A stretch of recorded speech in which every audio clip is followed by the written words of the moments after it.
Mesdames et messieurs, chers parents, chers enseignants, chers élèves, chers partenaires de l'éducation. Aujourd'hui, 30 avril 2025, nous célébrons la Journée nationale de l'enseignement sous le thème « Éduquer pour transformer, former pour bâtir ».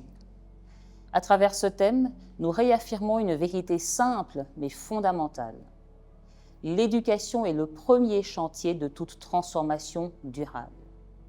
Former, c'est bâtir des hommes et des femmes capables de façonner leur avenir et de construire la nation. À cette occasion, je rends un hommage appuyé à toutes celles et ceux qui, chaque jour, avec patience et abnégation, transmettent nos savoirs et valeurs dans nos écoles. Nos enseignants, nos chefs d'établissement, nos inspecteurs, nos cadres administratifs portent l'espérance de la République. Grâce à eux, et malgré les défis, notre école avance. Grâce à eux, l'idéal d'une éducation publique gratuite, inclusive et de qualité devient peu à peu une réalité. Ces dernières années, ensemble, nous avons semé les graines de la transformation.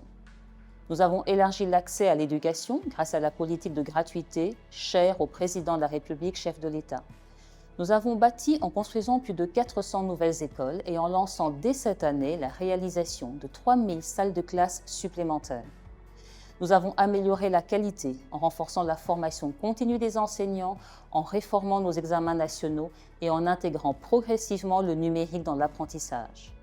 Et nous avons ravivé la citoyenneté en inscrivant dans le cœur de nos écoles le serment de citoyen et en réinstaurant la levée du drapeau et l'hymne national. Chaque salle de classe réhabilitée, chaque enseignant formé, chaque élève encouragé est une pierre de plus à l'édifice d'un Congo fort et uni. Mais bâtir exige persévérance et lucidité. Les défis restent nombreux.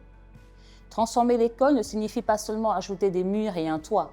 Cela exige de créer des espaces d'apprentissage où chaque enfant, fille ou garçon, en milieu urbain comme en zone rurale, peut déployer son potentiel.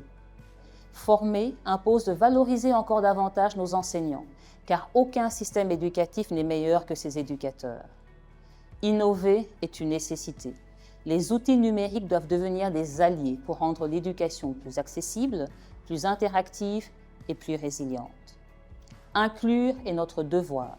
Nous devons tendre la main aux plus vulnérables, enfants déplacés, enfants en situation de handicap, filles exposées aux violences basées sur le genre. Plus profondément encore, l'école doit redevenir le berceau de notre résilience collective. Là où l'éducation s'épanouit, la citoyenneté grandit. Là où l'on forme des esprits libres et solidaires, les sociétés résistent mieux aux crises, aux violences et aux divisions. Éduquer pour transformer, c'est construire une société capable de se relever après les épreuves.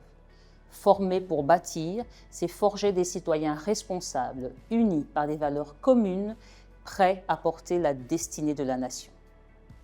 Chers collègues, chers élèves, chers partenaires, l'éducation est une œuvre nationale, un combat quotidien et une promesse collective. C'est ensemble que nous réussirons. Je vous invite chacune et chacun à renouveler aujourd'hui votre engagement. Enseignants, soyez les bâtisseurs patients de l'avenir. Parents, soyez les premiers alliés de l'école. Élèves, soyez les artisans de votre propre destin. Permettez-moi de clore en rappelant cette pensée du philosophe congolais Valentin Yves Mudimbe qui vient de nous quitter. Ce n'est pas le savoir seul qui transforme, c'est le courage d'en faire un chemin. Agissons donc aujourd'hui et chaque jour pour bâtir ensemble un Congo où chaque enfant formé dans nos écoles sera demain l'architecte d'une société plus juste, plus forte et plus solidaire. Nous sommes l'éducation nationale. Nous préparons l'avenir de nos enfants. Nous construisons la nation. Je vous remercie.